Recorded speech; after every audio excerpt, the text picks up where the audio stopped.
All right, welcome everybody. It is Monday, January 26th at 7:03 p.m. and I am pleased to be joined by two prolific speakers from last week's Mount Orab Council meeting, Michael LaTour and Paul Riley. And Paul wasn't even on the list because he didn't properly do the paperwork in advance. So that's what we call a rebel. So what we're here to do is talk about, just in case anybody doesn't know, in Brown County, tell your family, tell your friends, tell everybody. The meeting on the mega site is tomorrow, Tuesday, January 27th at 7 p.m.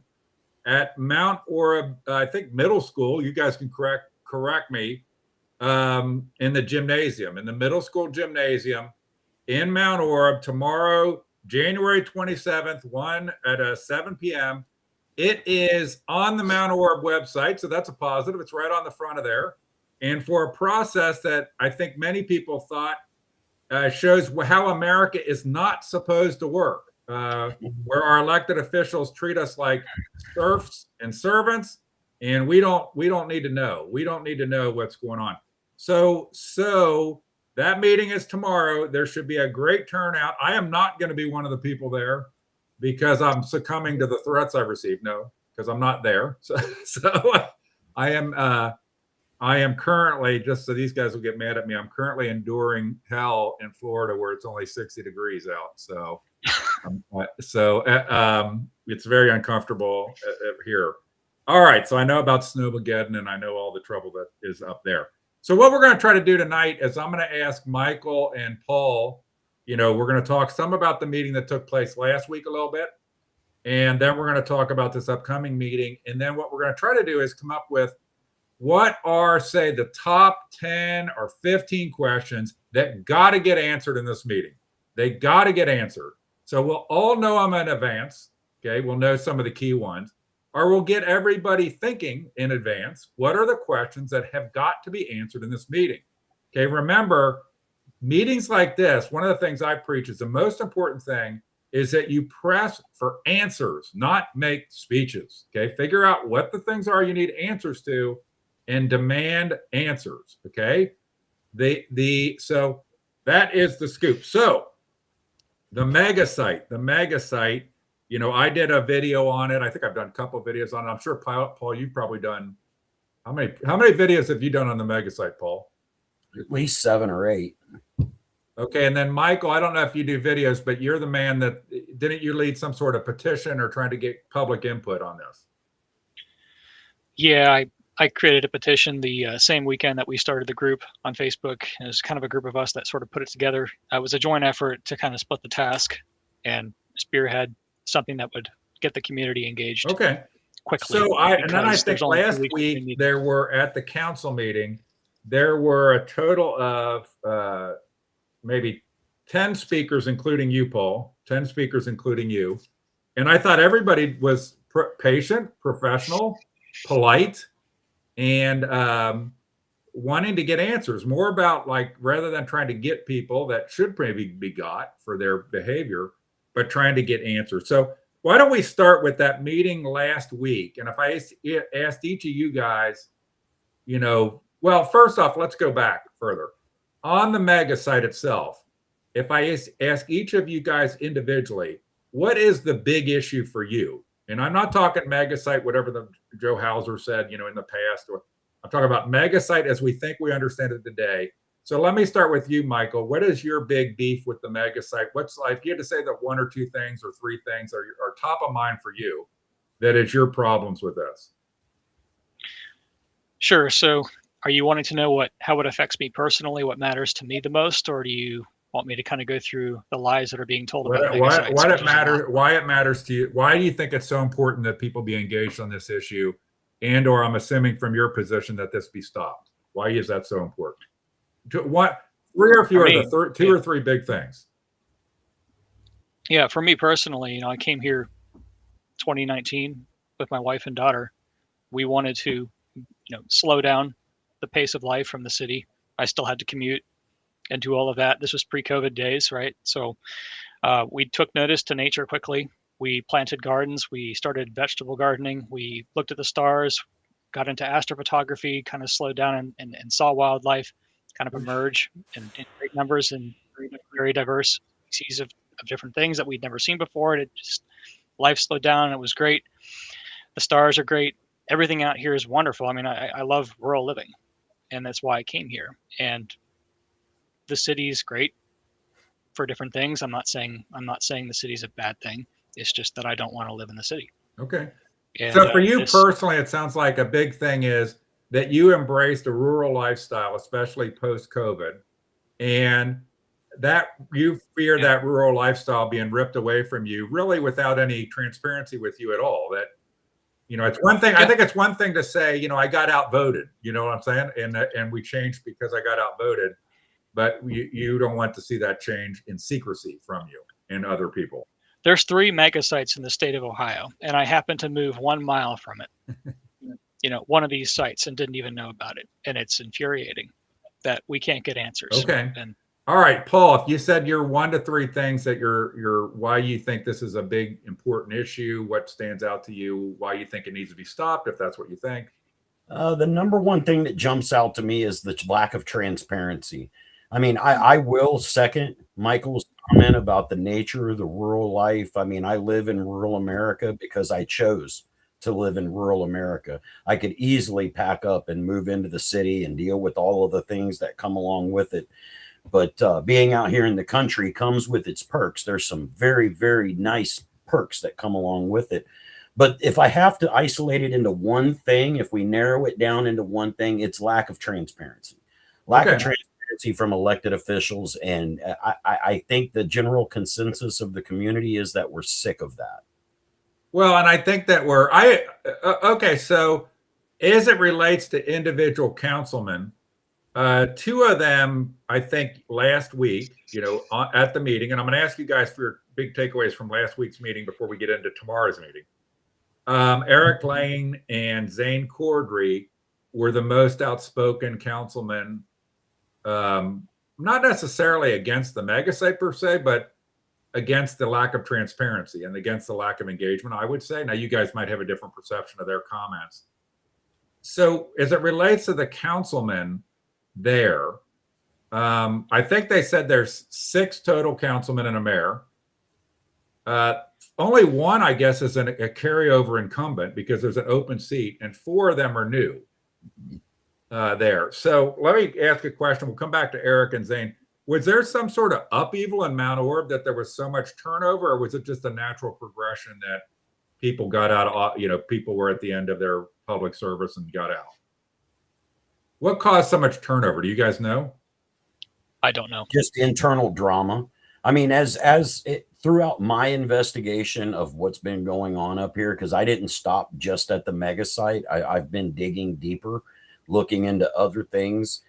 And from what I've gathered, there's been a lot of lies, a lot of misspoken words, a lot of drama. And folks just, for the most part, just wanted to wash their hands of it and get away from it. Okay. And let's come back to some of that. So Eric Lane and Zane Cordry, I don't know all the council people, but I know of at least 4 in there, so I'm only missing 1. Okay, because 4 of them are new. Eric Lane, Zane Cordry, John Waits, Anna Howe. Those are the people whose house I visited and knocked on the door. As you say, Paul, I think you might have said to somebody, you don't want to taste my shoe leather. Just so people know, that's normal reporting in the old days. Go knock on the door of the elected officials and ask them for a comment. Folks. Huh?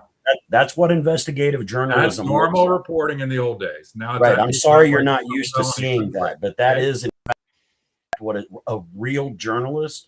So what do you, do you have any, have you guys, I thought Eric Lang and Zane Cordry, Eric Lang was the most supportive in his commentary, and then Zane Cordry kind of started chiming in at the end. I don't know that John Waits or Anna Howe did, but they were all nodding their heads a lot. It seemed like the mayor was the obstacle and to the transparency here. Do you have any comments on the individual councilmen, or have they talked to you guys or reached out to them that you feel good about there's going to be a change in terms of the level of transparency, or not? They haven't really engaged you apart from saying some flowery things in the meeting. I don't know, but I can't speak for Michael, but nobody has reached out to me to try to do anything. No contact at all, other than responses to my FOIA request. So, Michael, have you had any experience with any of the councilmen outside of the meeting that makes you feel like you feel good about a move towards transparency here? No, I haven't had any personal communication, on a personal level or any other. I'd like to meet them and get to know them a little bit, but I didn't. It was kind of a busy day, the last meeting and the one before that, which is the first time I ever went to one. So, Okay. no, I haven't introduced myself to anybody yet or gotten to talk to them on a personal level. I did see movement in that meeting. I felt like they were paying attention, and in fairness, I think that there's some interest in engaging there, and hopefully we can see some movement. And I want to remind people that when there is a meeting, you saw, Paul, you saw me go up and start asking them questions before the meeting started. So if you disrupt a meeting that is a lawful meeting, that is a crime. Okay. Right. But before the meeting starts or when they're at recess, you're free to engage them just like anybody else in the room. And so I encourage people to do that. And I don't know that I want to say anything about that. It certainly didn't hurt that I did that, because I think it also put the people on notice that wouldn't talk to me then that you're going to have to say something. You can't just ignore this issue and say you won't talk before the meeting and you won't talk during the meeting. So I appreciated that Eric Lane and Zane Cordry. I know Eric Lane renounced his NDA. Do you know of anybody else? Do you guys know of any other councilman? Is there any scuttlebutt that any other councilman has rescinded their NDA? See, how did government get so far away from us as citizens? How did it get so far away from us that we elect people? We're going to sleep at the driver's seat for way too long. Well, and you get people that they get into office, the very first meeting, they sign NDAs, and then they act like, and by the way, I call bullshit on it. You saw it with the councilman, Paul. They act like, we only signed the NDAs because they told us we wouldn't be able to see the stuff. Kind of like, I'll sign it so I can see the stuff. Then I was going to tell you about it, which is all bull. Right. And if you guys didn't watch Paul and me at the commissioner meeting, just so you are aware, the commissioners that signed it didn't even know what state governed it, didn't know that the very first paragraph of it said they weren't even allowed to disclose that it even existed. You can't disclose. So elected officials signed this, and none of I'm assuming these council didn't either, but none of the commissioners had bothered to have the prosecutor review it before signing a legal agreement that bound them to secrecy. This is not American. They can sit up there and talk about, faith and family and in the Constitution. But then when they immediately are lemmings, it's just all meaningless words. Okay, so let me take it to you, Michael. From the meeting on the last week's meeting, what did you feel? Were there any things that you thought were the most important points that got made? Other than, some of your own, you made some good points, but what do you think were the most important points, or anything that stood out to you in that meeting that you would like to highlight? I think there were people within the community that are affected by the zoning changes. They weren't notified. They're frustrated because their businesses are affected. We kind of saw that from the few people that did stand up and talk. I think this issue goes well beyond the mega site into zoning at large within the Mount Orab area. It's there's things happening and people have no idea what's going on, and then now they know. And so there's individuals who are concerned about the environmental impacts. There's folks who are concerned about the transparency argument. All of that, it comes back to transparency, honesty, openness, and governance in an ethical fashion. But it's like, so I've dropped the ball because I was going to call somebody and I ran out of time / forgot and I was going to check, because my understanding is state law, and we were talking about this, and the state law, you have to do notice to adjacent parcels. And I know in Union Township, Claremont County, and just so everybody knows, a lot of us, part of it's on us because we don't even know how our government works a lot of times. So in Ohio, I don't mean to go on tangents, but the only two bodies of government that can create laws are the legislature and a municipality, a village or a city. Townships and counties do not create laws. Okay. So townships and counties are creatures of only the Ohio Revised Code. And I believe that a township, for example, has to notify every adjacent parcel of a zoning hearing. And so I don't know what happened here. And I also don't know whether a village under home rule, you guys probably know what I'm talking about, but under home rule can bypass that in Ohio law. But why would you do that? Just for sake of argument, the every adjacent parcel, when there's some rezoning happening, should get a mailed notice that there is a zoning hearing relating to a parcel that abuts their property. Period. Yeah. End of discussion. That Yeah. is moral and ethical. Anything other than that is immoral and wrong. And I think that's what you're bringing up, Michael. One of the issues is people don't even know about this. Right. Yeah. It's not that I'm not saying that they didn't follow the bare minimum legal process that they created in their, the bare minimum administration and enforcement Article 6, Section 6.1 through 6.3 of the ordinances on their website talk about how people are notified. And in general, it's general circulation. It's a newspaper. They put an ad in the public notices section. And if you didn't read the paper that week and you miss it, well, that's on you. You guys read the Brown County Press or the News Democrat? Even when I did read it every week, because you're going to study through those legal ad things in there. What's funny is actually we're at a state where I can Google and grok just about anything except my government. Right. So only our governments, and it's so funny to me. I think one of you guys might have said this at one point. You have a government thinking they're going to be able to do a deal with Amazon. Why would Amazon want to keep the deal secret? Because Amazon can roll everybody involved in it. They're much more sophisticated. You have a council that doesn't even live stream its meetings, doesn't have an effective communication policy, and it's going to have a data center, a state-of-the-art data center capturing, whatever data it needs to be in there. Okay, Paul, from last week's meeting, what stood out to you as anything stood out to you that you want to hit on from last week's meeting that you thought the thing that jumped out to me the most is the community participation.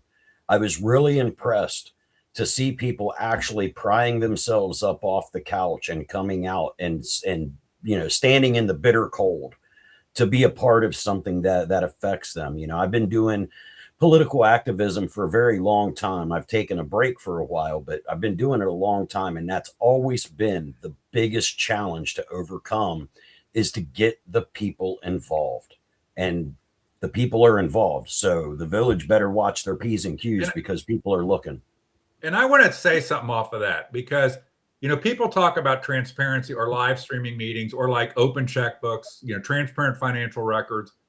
And then they're like, well, we do this. I heard a politician say, we have a checkbook, online, but hardly anybody looks at it. Okay. Or hardly anybody watches our meeting. What everybody should appreciate and understand is that transparency is not about everybody. Transparency is about, for example, that you put your meetings online so they're live streamed and there's 5 or 6 people that watch them religiously. And if they see something wrong, they go tell other people. And then those people tell other people. And then people start to get interested. It's those canaries in a coal mine that's what transparency matters for. It's not like on day one, 5,000 people are going to listen to a online meeting. Also, transparency is about after the shit hit the fan, can I go back and reassemble the record? Okay. Can I monitor the crime scene? Can I go back and watch all the meetings that took place over the last 3 years to see what exactly happened here and what was and wasn't talked about? And that's why it's so important. If nobody watched meetings, it would still be important to have that copy of that record so that when the shit hits the fan down the road, it's like if you had a surveillance camera at your house, the odds that surveillance camera is going to prevent something happening to you are almost zero. Okay. The odds that it can reconstruct what happened to you after the fact so that justice can be done is why you have the camera. Okay. And so that's why we need to have a lens and focus on our government. Okay. So one of the things that we talked about is this meeting tomorrow night. We're going to get into what are key questions that people need to focus on from your guys' perspective. But what do you hope, what's your expectation for the meeting? So Michael, what's your expectation for the meeting tomorrow? A newfound era of sunshine in Mount Orab, or a dog and pony show to put one over on you? I think all that was really well said. I think we're going to see a lot of public participation in this one, provided folks have been able to dig themselves out from the snow. I know I spent a lot of time doing that today so that we'd be able to get out, and it was rather difficult. I am expecting good turnout, and hopefully a lot more people will stand up and say what's on their minds and share their concerns with the council and ask questions, important questions in a civil manner. And I'm hopeful for that.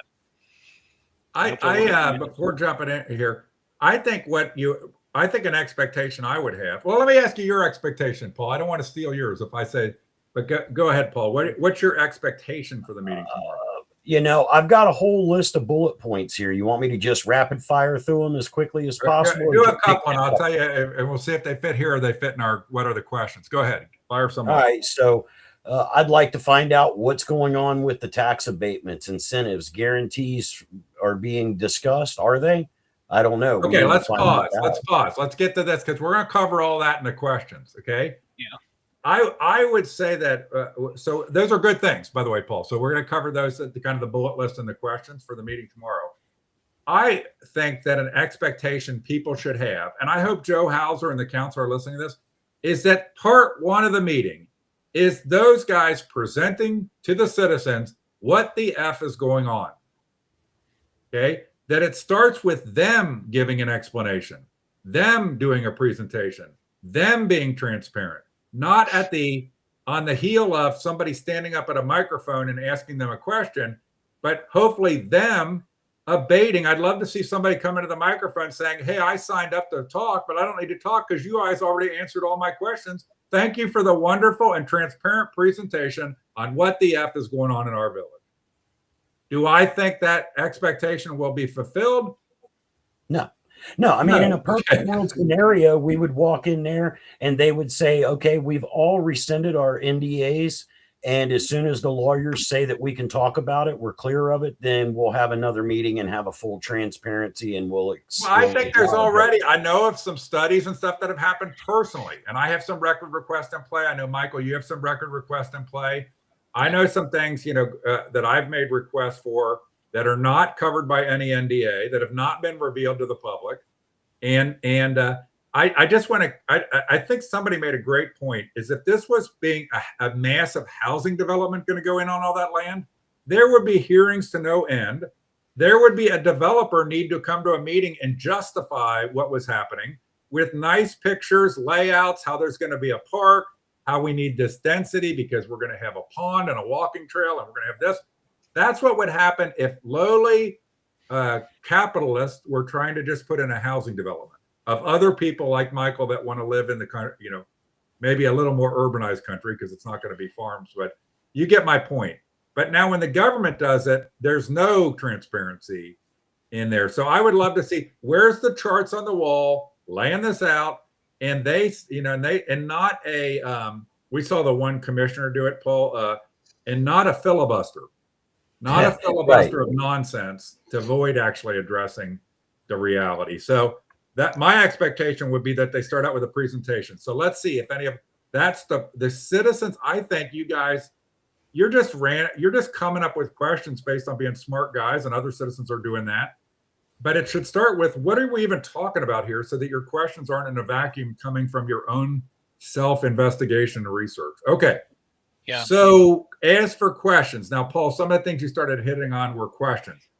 If we were saying, what are the top questions that need to get answered tomorrow, okay? And by the way, I'm a proponent. I'd encourage everybody of simple questions and awkward silent pauses waiting for the answer.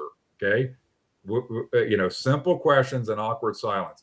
So let's kind of start building that list of maybe our top 10, 15 questions. So Paul, since I cut you off while you were starting to go through your bullet points, if you said what is one of, your top, maybe we do two at a time. What are your top 2 questions, Paul, that you think need to get answered tomorrow at this meeting? All right. Impact on property value and taxes, locally, countywide. So I would now. I'm a pain in the ass. Have you guys figured this out yet? So no, I've watched you a while because I don't know that that's an answerable question. Okay, right now. Okay, if you could ask a question, what's the impact on property values in other locations where they put in data centers? Okay, but for example, a question like, who the hell exactly is DB Stu? Okay. Who of our legislative delegation, Adam Byrd and Senator Terry Johnson, have been in on this, and what do they know? Those are things that are not speculation. Because frankly, and I don't mean to stomp on your thing, Paul, But John Waits and Anna Howe, they're not going to be, even if they gave you an answer as to what it's going to do to property values. What credibility? Maybe we get Reagan McKinney to come across the street and she can give an answer on what it's going to do to property values. But I would encourage people to focus on questions that are fact-based questions. Okay. And right now, I would say that you guys should focus on mostly clearing up issues relating to the history. I know, for example, at one point, Congressman David Taylor had a tour of this site. There's not much a tour, it's a field, right? Okay. What was he told? Did he know about this? What did these politicians know about it? So I would just encourage questions that are very black and white. Yeah. Well, my question for the council tomorrow is going to be pretty simple. I'm asking them for their resignations. I want them to resign. You're fired. I don't think that's going to work. Okay. I don't think that's even. No, it's not. I don't think that's necessary. I think you need to treat this meeting as a fact-finding mission. And make for the awkwardness when they're under non-disclosure agreements. I mean, we have to have very, very. Let them assert the non-disclosure. See, that's the point. Is so it's not under the non-disclosure. How has our legislative delegation been involved in this? Adam Byrd, Terry Johnson, Dave Taylor. Stop. That's a question. Okay. So they could answer, we can't tell you because of non-disclosure. Okay. No, I'm not aware. Did our congressman sign a non-disclosure? There's natural then follow-ups. Did the congressman sign a non-disclosure? Did Adam Byrd sign a non-disclosure? Did Terry Johnson sign a non-disclosure? But what were they told? By the way, what I just said, and I'm giving you guys an example, I think it could be a bad one, but it's a shot or stab question. There's no right answer. So if our legislative delegation had no involvement, when we know DeWine and Jobs Ohio was involved, that's bad. And if they did have involvement and it was secret and they didn't tell us the truth, that's bad too. Do you understand where I'm coming from, Paul? Like, I'm taking notes. Just give us the truth. How was our legislative delegation involved in this? Right? Another one could be, how was Governor DeWine involved in this? Remember, on December 16th, 2024, I want to say, there was an announcement of $10 billion going to come into the state from Amazon. And on December 31st is when this property changed hands to DB Stu, which is an agent for Amazon. So Governor DeWine must have known about this. They did a press release. How was our federal senator, John Husted, who at the time was the lieutenant governor and heavily involved in Jobs Ohio, how was he involved in this? I actually think that there's a good chance, people say like they padded their pockets. They did this. My observation, a lot of time politicians, frankly, a lot of them are too dumb to even pad their pockets. Okay. They just get starry-eyed. Like the governor wants us to do this. The lieutenant governor wants us to do this. And then suddenly they look up and they're supposed to be looking down at the people, not up at some king. Right there. When they're like, what should I do? They should be looking down to us. I'm not meaning we're below them, but you get my point. Not up to Governor DeWine. But those are the kind of questions. So, Michael, do you have a question that you think is an important question to get answered tomorrow? Yeah, I have questions. I don't know how simple they are. Some of these things come back to public records requests that have information I've requested that I've not received, which would have by now created additional questions, which would have been more targeted. But I still want to know what ordinances and resolutions were used to rezone the mega site when it went from agricultural to heavy industrial. I have similar questions for the high-tech overlay because there's been multiple changes over the last 5 years. They had notified the public by a newspaper of a zoning map change, and that was in October of 2024. And that when they held that meeting, but it was on a weekday and it was during the middle of the workday, like at 4 p.m. So nobody would be able to attend it even if they'd known about it. So these approvals are happening at a time when people can't attend because they're working. They're notifying people by newspaper, which almost nobody reads the public notices section of a newspaper. It's outrageous. It's ridiculous. And right. Yeah. So I want to know, I want citations of the ordinances, resolutions, mainly because I want the dates. And that's because they changed the zoning. Also, the zoning ordinance is changed right after the zoning map change. There's an old and a new set of ordinances. So I want to know, when the changes happen, I want to know mailing lists, affidavits. I want to know what documentation they have for notices, the dates, locations, the minutes, recordings of them around the time of the zoning change, around the mega site. These are questions that we have, mainly because we want to know what the notification process looked like.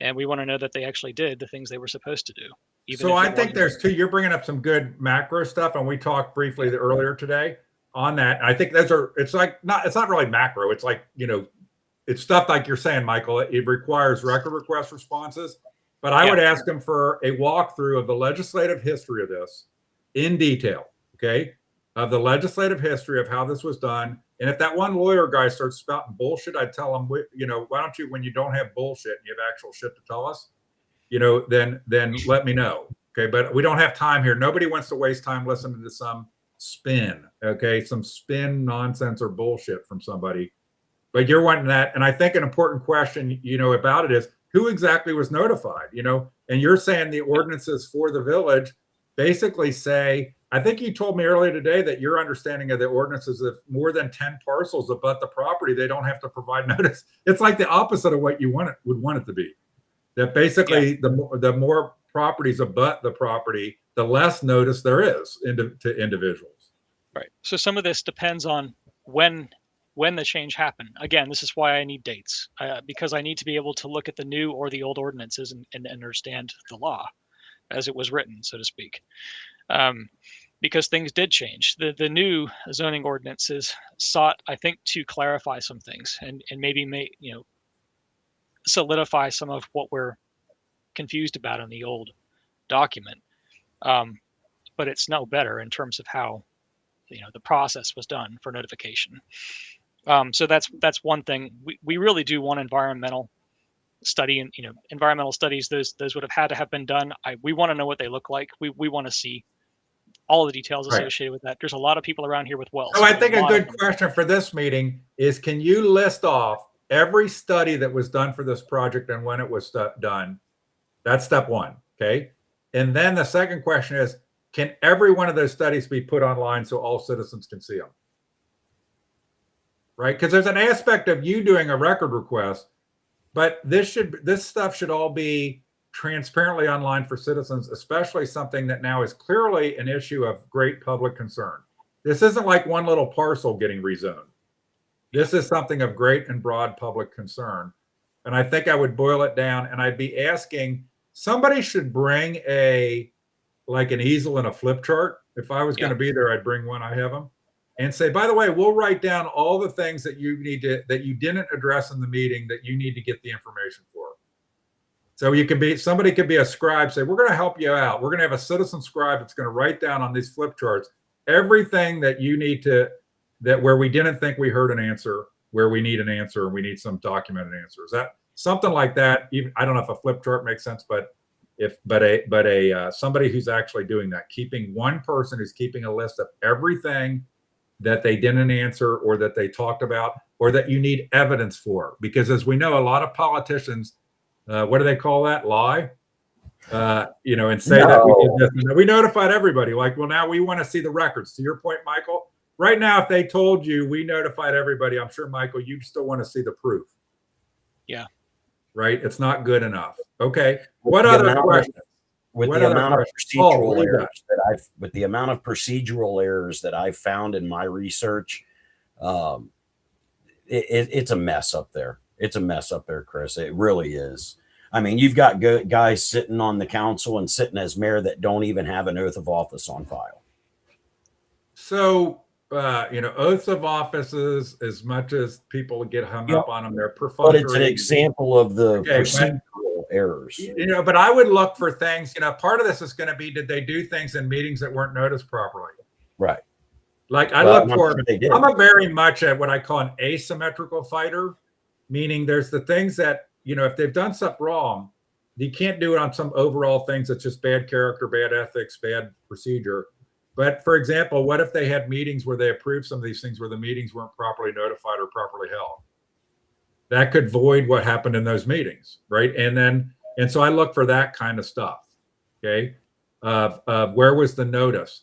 So for example, and you and we can talk offline more, but it's like, where was the notice per 12122G for these meetings? Okay, where is your adopted meeting notice policy? They're required by law to have an adopted notice meeting policy. Where is it? Okay, now, just so everybody knows, because I don't want to go say stuff that's wrong, in Ohio, we have a concept called home rule. That means, for example, townships and counties have to only follow the ORC, the Ohio Revised Code. A village can pass ordinances that conflict with the Ohio Revised Code. So, Michael, to your point, when you said like some of the notice things for zoning, there should never be a time, I can't think of a logical reason a village or a municipality would have a statute that was more restrictive than what the ORC says, other than if you were up to something, right? Yeah. I don't know how many citizens would say, "Hey, we want less transparency. We want a village that has less transparency than the ORC requires." So just keep that in mind. Other questions you guys think need to get addressed tomorrow?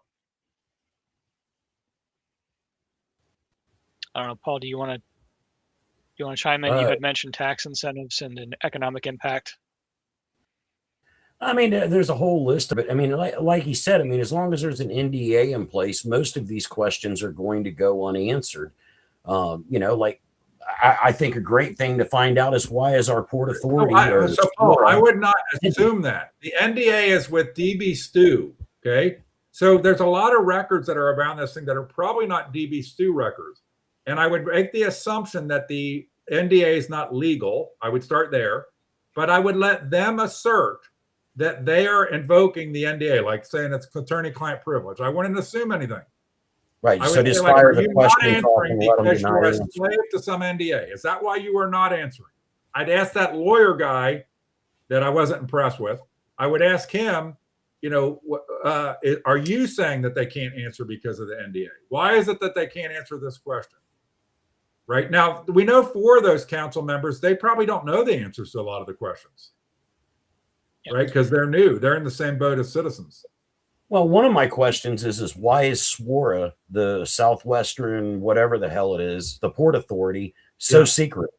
You can get online and search and find out information about every Port Authority in the state of Ohio, with the exception of Mount Orab. Okay. That one is it's a ghost ship.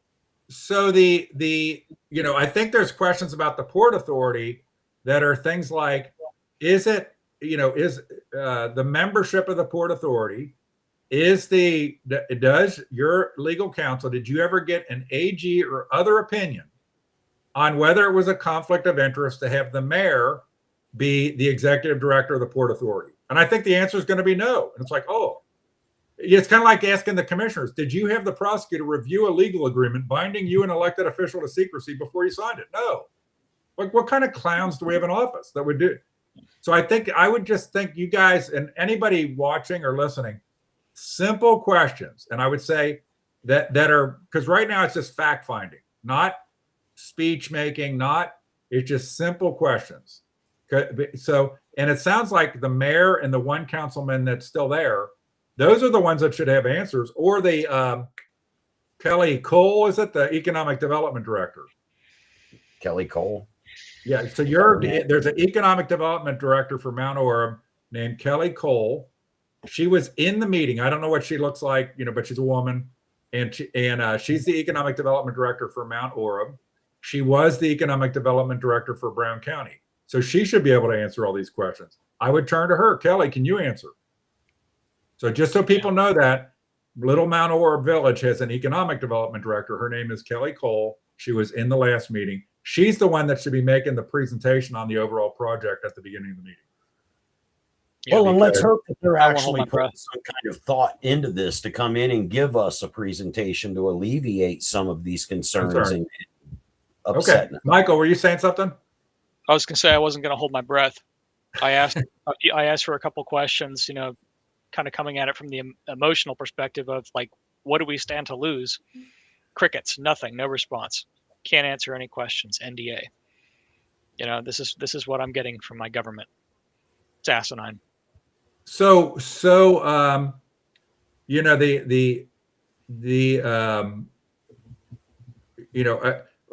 I said, because I don't want to go deep down a rabbit hole, is let them in the meeting assert to you that they are not answering your questions because of an NDA. Okay, I would make them do that on the record, that I would tell them that I believe the NDA is illegal. It is certainly immoral and unethical.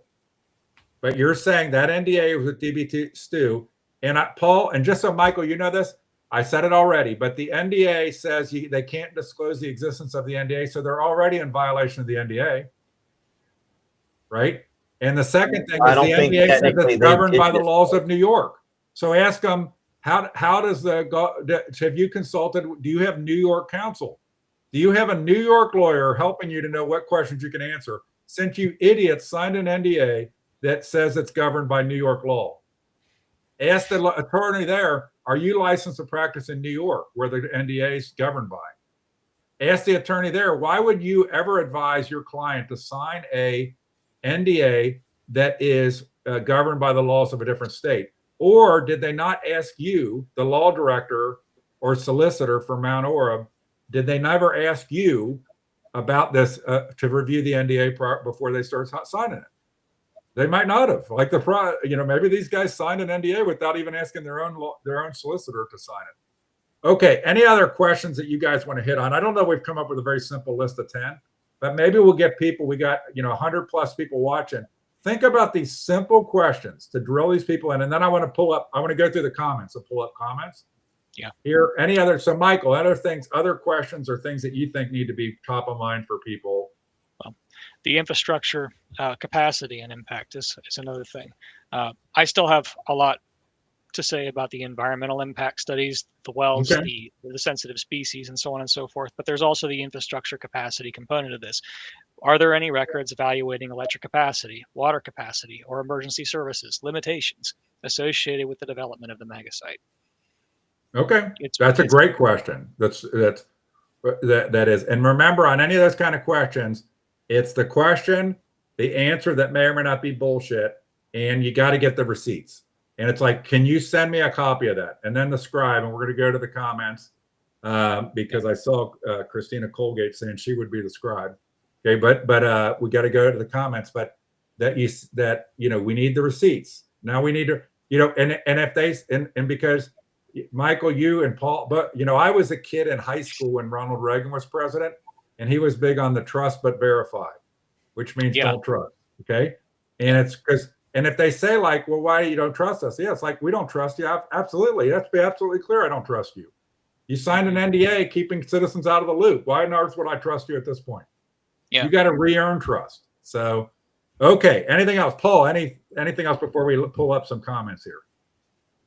No, I think we've pretty much covered all the bases that I can think of off the top of my head. It's just my big thing is to be there. And again, everybody, so it's tomorrow, Tuesday, January 27th, 7 p.m. at the Mount Orab Middle School gymnasium. So where is the Mount Orab Middle School? Or does everybody in Mount Orab frankly, this is a matter of importance of the whole county. So don't feel like you need to be from Mount Orab to care about this, okay? And by the way, people that say like, do you need to be a citizen of Mount Orab to speak at a Mount Orab meeting? No, that's not Ohio public record law. Anybody. I can come from another state and speak at an Ohio meeting, okay? But where is Mount Orab Middle School?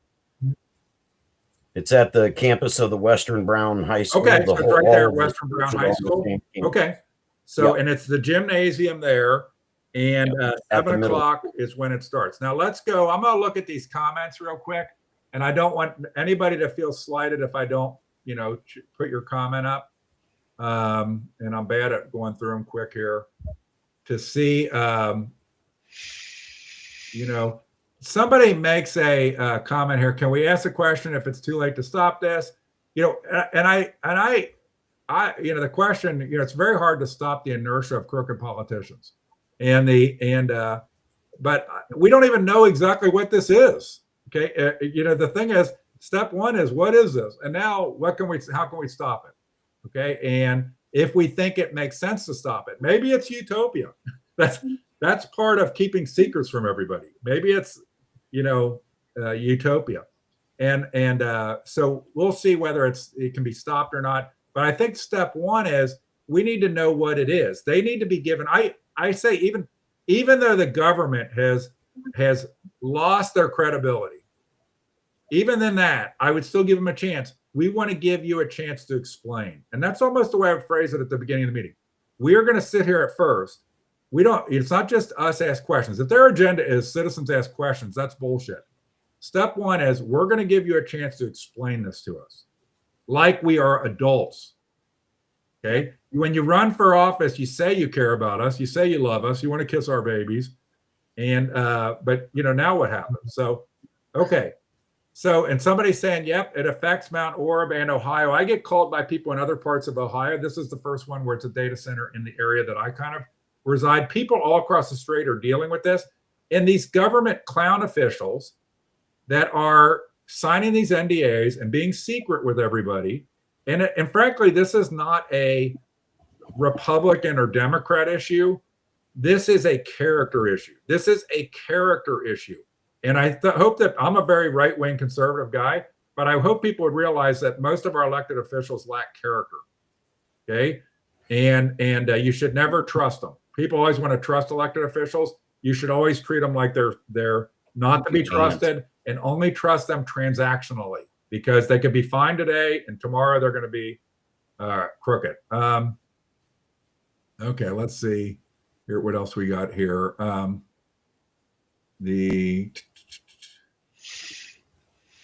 Okay, so here's somebody says, I'm scheduled as a number 4 speak. This whole thing about Mount Orab, about sign in when you want to speak a day before, this is bullshit. I would go there and tell them bullshit.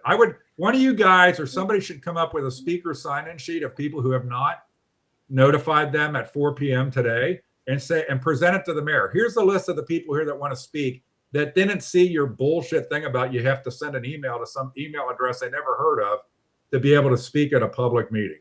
That is. What do you think about that? What do you think about having to provide your address and name? I think that's required in Ohio law. Okay, yeah. So when people say, get wigged out about that, I don't. People get wigged out. And we all need to get like our heads about us. All of our address information is very public record. It's on every auditor's site. It's in the downloadable voter database. You could go to the Secretary of State's site and download the entire voter database right now. You'd have everybody's birth date also. If you want to send birthday cards, you can get their birth date on there too. So that's as required typically to have a record of the speakers. It's normal to request your name and your address as part of a meeting. I would actually encourage people, if you're afraid to give your address in a meeting, then don't speak at the meeting. Okay. So somebody should make a sign-in sheet and just say, we're doing a sign-in sheet. Okay. And we're going to do a sign-in sheet for other speakers because this is our government and we are the people. And let them say no. And Paul, you'll be recording the whole time, right? Yes, sir. Let mayor, whoever speaker number 1 or 2 or towards the end, they're the one should say from the microphone, by the way, here is a list of people who signed in to want to speak on our citizen sign-in sheet for this meeting that want to speak that did not do it by 4 p.m. Mr. Mayor, are these people going to be allowed to speak? Let him say no. It's a win-win, right? Either they're going to be allowed to speak or your mayor is going to say no, and it's going to be a win-win. Okay? Because it is bullshit. I can understand that you limit people. Frankly, this should be more like a town hall meeting. Yeah. Where there can be more of a discussion. Right. Now, I think probably you don't have the elected official or that lawyer that can moderate a discussion, but because questions are going to come up during the course. Maybe Michael says something and that causes me to have a question, but I already spoke. Questions are going to come up from listening to each other. Okay. Yeah. Somebody says here, enough is enough. Okay. Is this a relative? Is this a relative of yours, Paul? Michael Riley. The funny thing is when I went to Mount Orab, and I just want to point this out, when I was going to knock on the door of all the council members, I saw 3 Amazon trucks. I got behind 3 Amazon trucks. So I tell us, we don't want to be slaves to China, but we still buy Chinese products. Okay. We don't want to have an Amazon data center, but we like that Amazon delivers everything to our door. By the way, AWS, Amazon Web Services, is one of the largest government contractors, and that's a lot of the stuff going in these data centers. It's not your Amazon orders. It's contracts they're doing with government and other entities for warehousing data and information and AI data warehouses and stuff like that. I jokingly say to people, these are the people that are housing all your telephone records as part of the Patriot Act. Okay. And they're going to put it right in your backyard. Okay. This is the surveillance state in many cases. And I say that very seriously. I worked for IBM a long time, and AWS ran circles around IBM on this type of stuff because look what happened to Parler. Everybody remember what happened to Parler?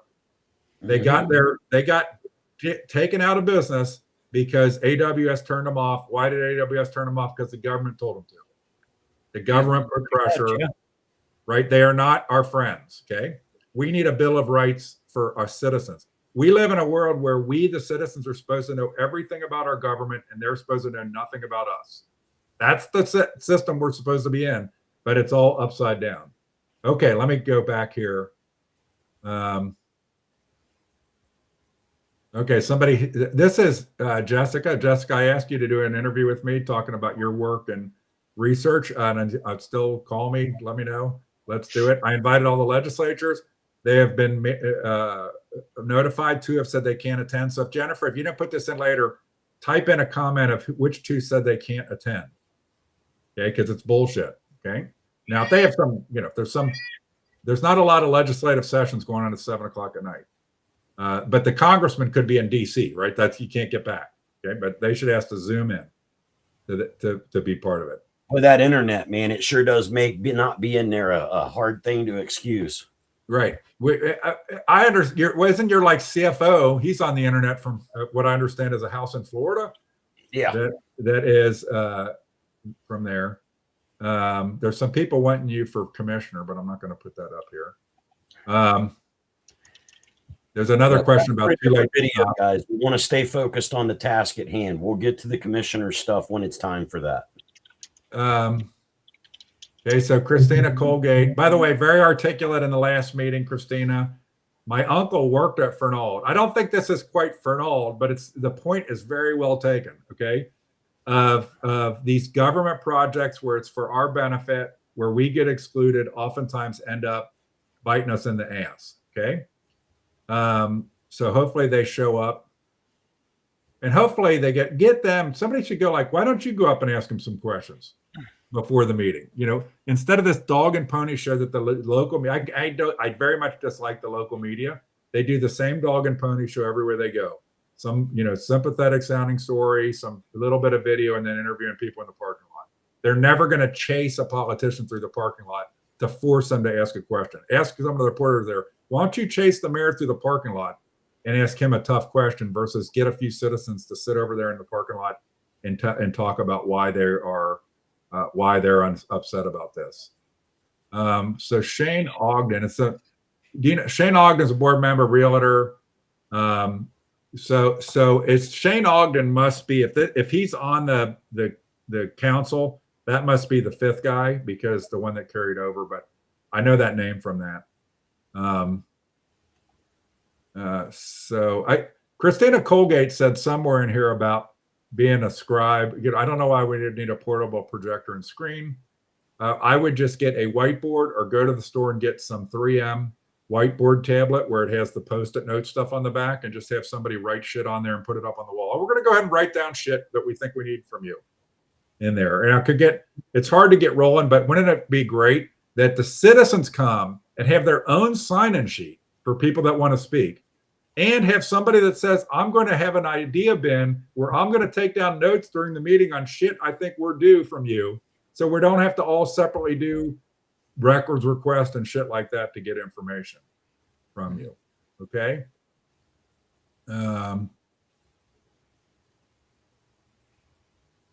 So there's Franklin Dorr has a comment about list of sites. This company, what's it called? Something LLP. The DB Stew. That's a front company for Amazon. Voorhees is the law firm behind it. Voorhees is also a big legislative lobbying thing. Okay, so that's where they would lobby your reps to keep it secret from you. In there. Let's keep going down here. Hopefully, we get the information from Jessica on who didn't which one said they were going to be there.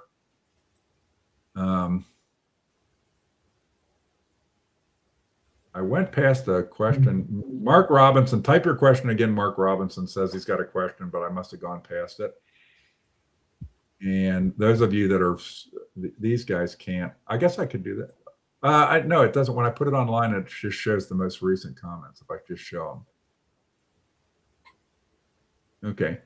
So, was it over, this comment? Is it too late to stop the data center? If it is, this is a waste of time. Okay. Hey, John May, I love you. You're a great guy. That is not the attitude that made our country great. That's the attitude of the loser country that we have become.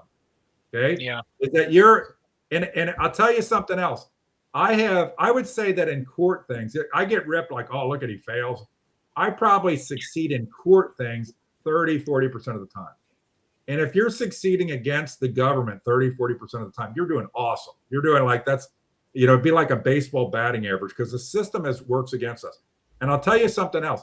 I'm going to tell you a real quick story that Mother Teresa was interviewed by the BBC, did a documentary on Mother Teresa's work, if everybody knows who she was, in India. And at the end of the interview, the BBC reporter said, but Mother Teresa, look around you, the poverty, the pestilence, you're not really having any impact. You're not really making a difference, said this to Mother Teresa. And her answer was, the Lord didn't call me to be successful. He called me to be faithful. And I think we need to be faithful to what this country was founded on and put up a fight, John. Never assume it wasn't over. What's the movie go? Was it over when the Germans bombed Pearl Harbor? No. What scares me, I'm listening to a thing on World War I right now, is that our culture, adults, I'm 60, adults down to kids, do we have the spirit of pushing back that our fathers had? And I don't think we do. I mean, if you actually dig into World War I, we would fold like a cheap suit, the shit that these people had to go through in World War I. So I'm not to have a defeatist attitude from the beginning. That's what they want you to have, that you don't have any control over your government anymore. Yeah. Okay. Well said. Go ahead, Michael. Yeah. I was just going to say, that was really well said. Agree with you. So, and it will affect all the counties, because these things also are precedents, right? They become precedents.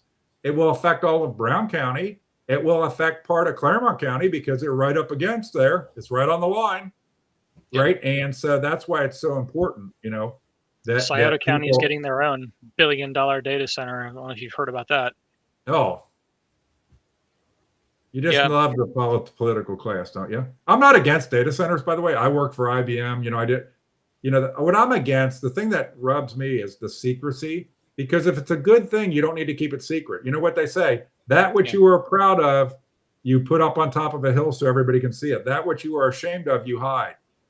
So when our government hides things from us, what does it tell you? Okay, let me. I don't mean to be skipping people's comments here, but I'm kind of looking for highlights here because I want to bring us. Well, they know we don't want it here. That's why they want to keep it a secret. I mean, all of these data centers. Well, what they know is it wouldn't pass the smell test for the public. Nobody wants to live next to it. So every place that one of them has went in, I've yet to find anyone that says, "Yeah, I'm glad I live next to that." Did you ever? On the other hand. Okay, everything has a price. Let's say that somebody wanted to do something abutting your property, but they said, okay, we could do a deal where we're going to give you $300,000. Okay, then people might say, oh, okay, then I'll live with it if I get that benefit. The question about this is, what's the benefit for the community?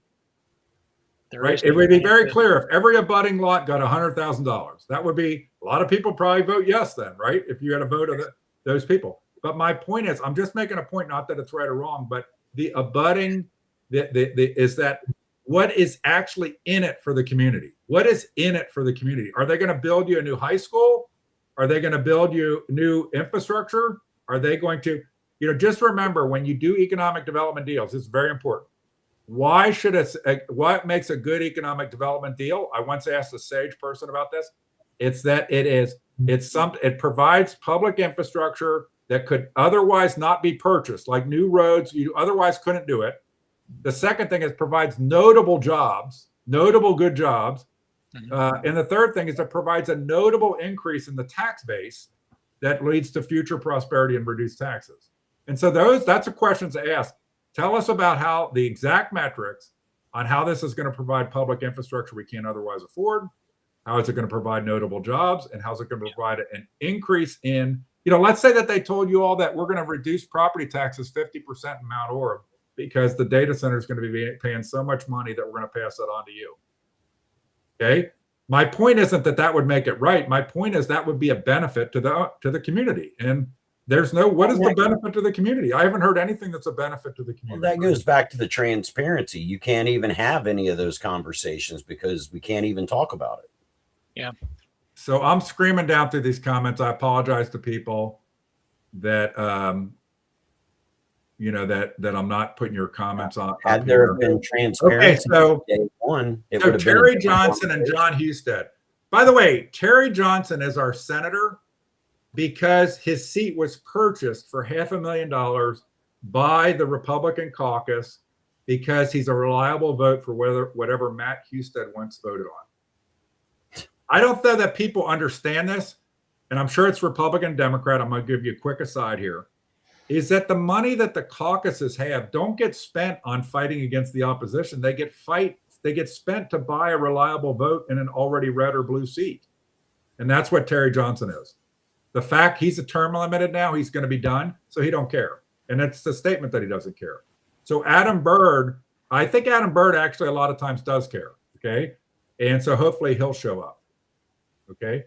I noticed that somebody brought up that David Pepper attended the last one. So David Pepper lives in Claremont County, I believe, but he's a Democrat person who's got a long history. Okay, and I think I got.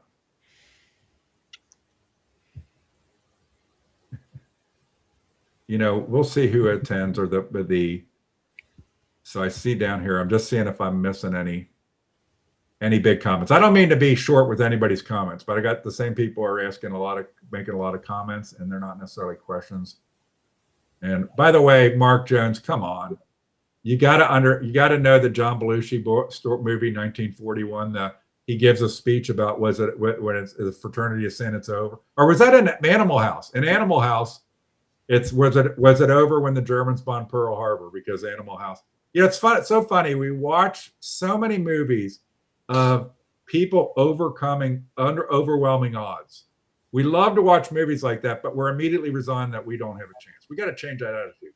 Even if we lose, we lose at times, we have to do that. Okay. I'm going to kind of, I don't know that Adam Byrd, somebody says, I contacted Adam Byrd, didn't care. I know that Adam Byrd would never say, I don't care. Like that, he's smart enough to, is that Adam Byrd's never going to say that. Hopefully he shows up. And addresses questions. I'll try to contact him and see. Okay. He'll talk to anybody. Those are I went through a lot of the comments. You guys, let me give you each time, and let's start with you, Paul, and then Michael, to just kind of give your thoughts of your kind of closing pep talk or and thoughts on tomorrow night. So all right, Paul, real quick and simple, guys. There's not a lot of opportunities in our lives to really have a chance to step up and make a difference. We live our lives, we complain, we moan and groan about the government's doing this, the government's doing that. And a lot of that seems so overwhelming and so out of reach that it becomes very easy to become complacent and just, trust the government. They're going to do their thing and there's nothing we can do about it. Right. You have a unique opportunity here. You have an opportunity that doesn't come around very often, and it doesn't cost you anything except for your participation. Come participate. Be a part of this civil discussion that we're having with these village leaders and decide for yourself what your next move will be. Will it be to go do a FOIA request and to dig in like a tick on a dog's ass? Or are you just going to wait until the next voting cycle comes around? But no matter what the outcome of your decision is, please, I can't stress it enough. Participate. That's all you have to do is participate. And guys like me and Michael and Chris and so many others that are working behind the scenes, we'll do the legwork for you. We're asking you to participate right now. We need help with the questions and help with the. So, Michael, your thoughts? Well, you want me to basically come back and say similar things to Paul here? Paul, it was great. I really think people need to think about how this affects them personally. About, if their worst fears were to come to light, how would it affect their daily lives? What do they really want where they live? It's not just the people in Mount Orab or in the area immediately surrounding. It's people long distances from the site, because they're going to draw electricity, they're going to draw resources.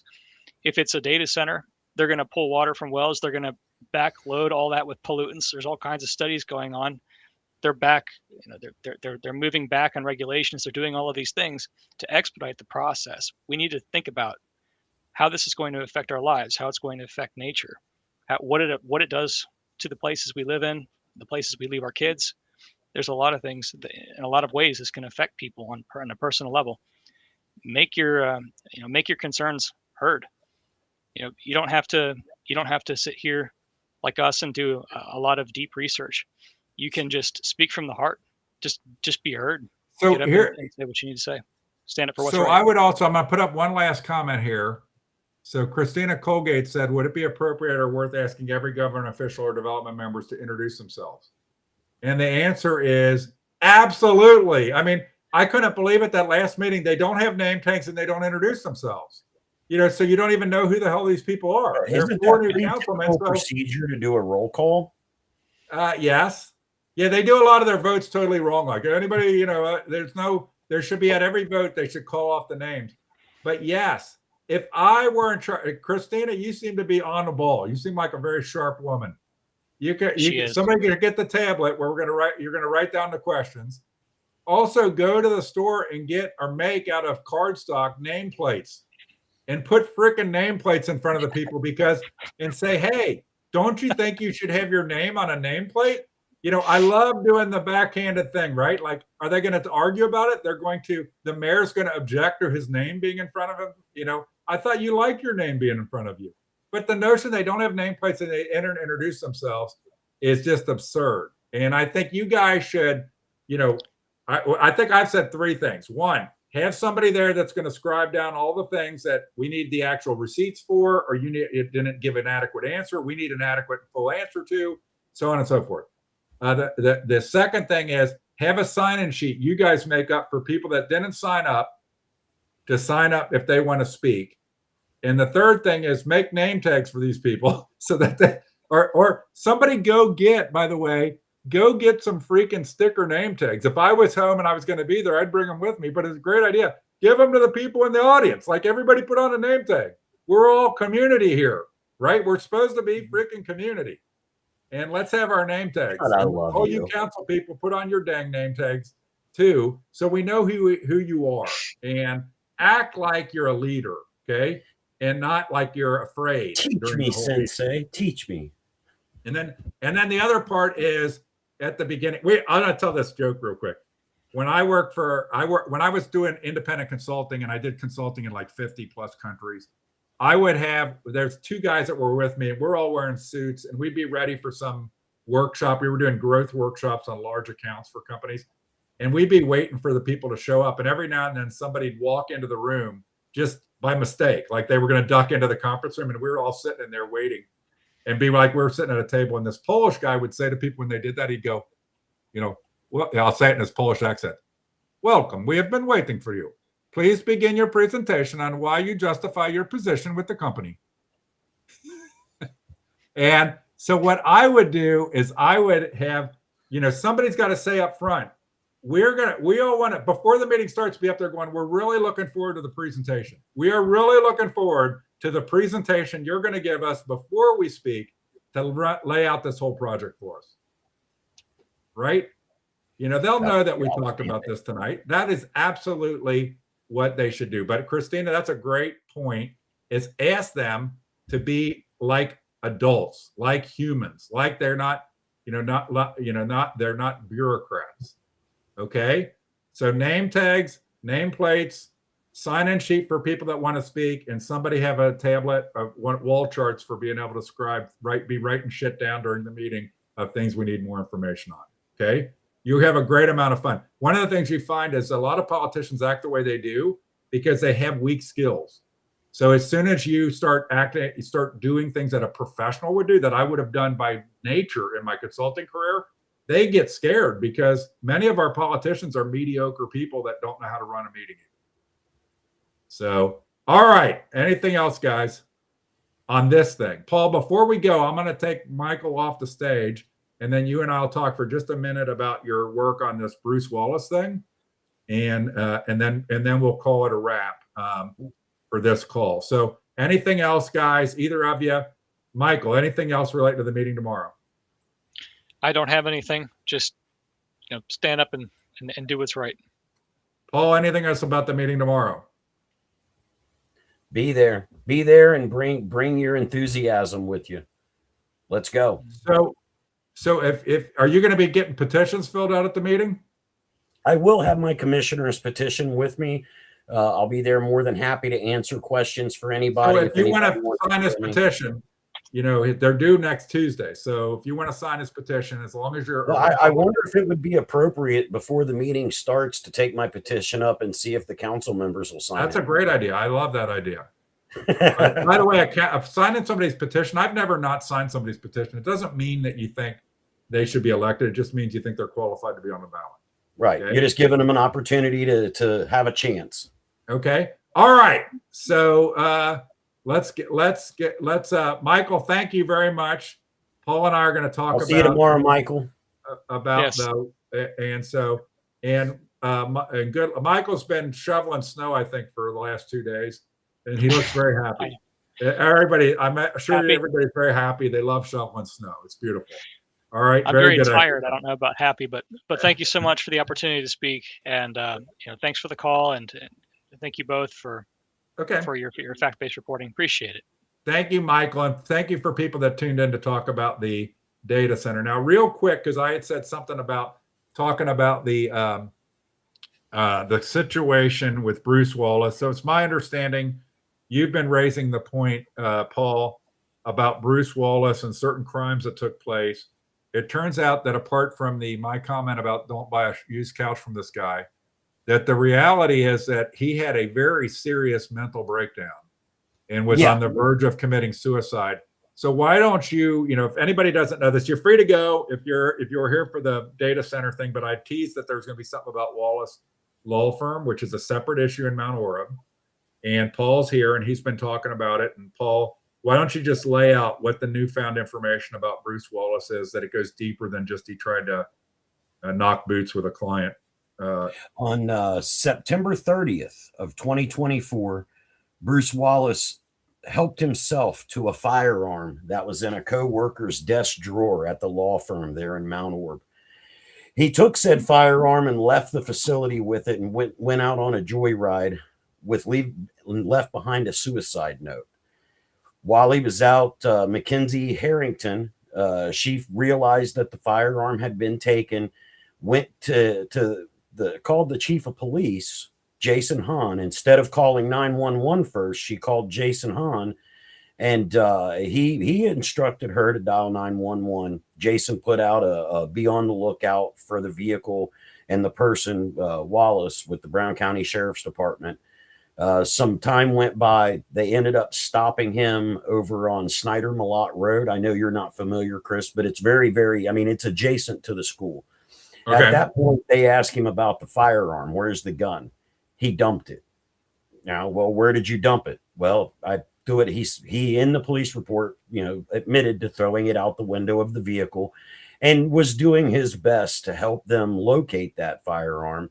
But they were never able to locate it the night of the stop. The night of the stop, he got escorted to the Claremont County Mercy mental ward for an evaluation. The following day, police go back out. They're continuing to look for this firearm. And they call, Chief Hahn calls Bruce and asks him, did you discharge the weapon? Was there a discharge? Maybe our explosives canine can track down this gun if you fired it. And okay. Bruce admitted to yes, he did fire the weapon, and they went out and used the canine and was able to retrieve the weapon, returned it to Miss Harrington, and for some reason, no charges were filed. That is the letter that I got from, I forget his secretary's name, the lady helping him there in the police department, something Durham, I believe, sent me the email over with all the public police report requests, and essentially said that they didn't have no body camera footage because they operate on a 180-day time period, that if no charges are filed within 180 days, they can delete the video. My question to the community, and I'll be going over to speak to Mr. Hahn here probably tomorrow during the day, and just ask him why. Why did this person get to commit 2 felonies and a misdemeanor and walk away scot-free? How would that have impacted the case that we just got, the information just got released on, with his sex for favors BS that he was doing? You know, I mean, so in my understanding, I looked at this. So the gun was purchased by Quentin Sandlin, I think, who is the husband of Mackenzie Carrington. Yes. And then Bruce Wallace took the gun. So it wasn't like he took the gun out of somebody's house. It was in the office in this other attorney's desk. By the way, my understanding is Miss Mackenzie Carrington has some disciplinary issue as well, but that she also parted ways with Bruce Wallace. That's my understanding. I'm not, don't hold me to it. But and it's very clear that Bruce Wallace did wrong things, was having a mental breakdown as a result of the potential accountability for the wrong things that he had done.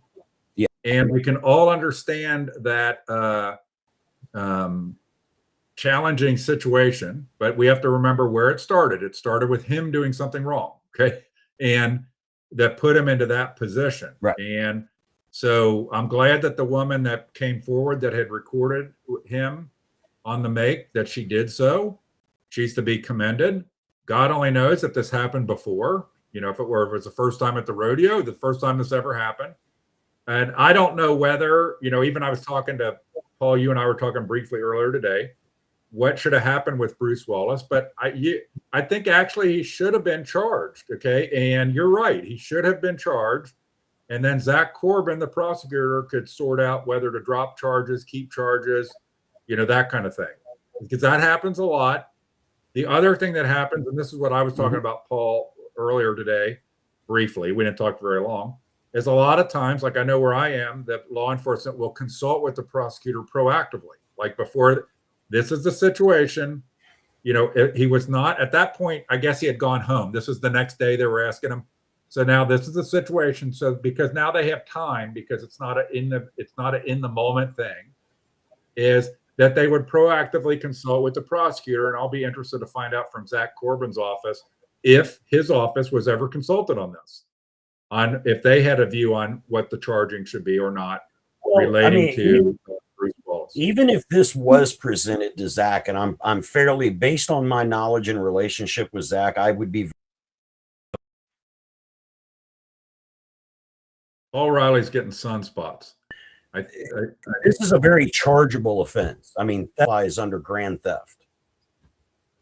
So we're not talking we'll about find out more about it, and definitely these mental health things. I just want to say in closing here, more is going to probably come out on this. And I think the suspicion, because a lot of us don't trust our government, is that there was some sort of different or special treatment for somebody who had the direct number of the chief versus somebody like me that would be calling 911. You know, like it's kind of showing a pattern. You know, when you look at what's going on with the village, the council, mayor, administrators, you know, you see what's going on with the commissioners. The commissioners have some of this behavior, right? Of the NDAs and so forth. The lack of connection, the lack of trustworthiness in the face of the community. It's really starting to create a pattern here of the people that are operating this municipality just really. By the way, it's all government. I think all government is at a point that when I was younger, the saying used to be, you wanted to be beyond the appearance, above the appearance of any impropriety. Above the appearance of any impropriety. That was the statement. Nowadays, it's like, if I don't get caught, go for it. If I do a favor for a friend, nobody goes to jail. It's okay. What is happening? I'm very aware that this goes on everywhere, but that doesn't make it right. By the way, I just want to say, and this will be a cold pill for the people still watching, I think that a lot of these behaviors we see from our elected leaders are reflective of us. that a lot of our society has moved to a position where the concept of morals and ethics are not where they used to be, and our elected leaders reflect that. They're not leading on that. But we got to fight and be faithful and try to move it back. We got to view it like a missionary situation where we need to convert people back to the religion so that they get on the right train about what this country was. Well, we're Americans. Be proud of who you are. Stand up for what this nation wasn't built by people that were willing to backpedal and cower down to somebody that wanted to push them around. This nation was built by men that wouldn't conform. And I'll tell you too, is I think there's issues that are important to me. They're important to you, Paul, like Second Amendment and so forth. But don't just let yourself be attracted to shiny object issues. Pro-life, Second Amendment. Politicians use those shiny objects to keep us distracted while we're, when did constitutional carry get passed in Ohio? 2 years ago, I think. So at the same time constitutional carry was being passed, your politicians were trying to put one over on you on a data center in Mount Orab. Right. So they can distract you. Those things are important. Second Amendment's important. For me, pro-life's important. But those can be distractions from some of these issues that are happening in your community. So you need to be aware of them as best as possible. I'm running on the platform of transparency. When it comes to me running for commissioner, I'm sick of it. I'm sick of the secrecy. I'm going to put everything out there. If I'm provided the opportunity, right, everything will be put on blast because you are the last guy. If you get into office, I look forward to your post-meeting live stream going through what happened in the meeting from your opinion. Okay? Oh, yeah. Oh, when it comes time for me to start doing my things, I'm going to have that. I'm going to be just like I was. I'm going to challenge you, Paul. If you get in office, be just like you are now while you're in office. Okay, what happens when you see these politicians, as soon as they get elected, they become different people. If you don't hold me accountable to be the same person that I am standing here right now, I'll kick your ass. All right, so let's call it to a close.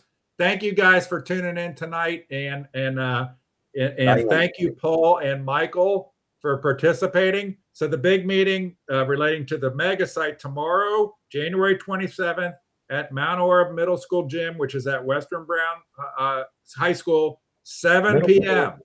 Okay? Middle school. And Christina, it's at the middle school, but you said it's in the same place. Same campus, but it's at the middle school.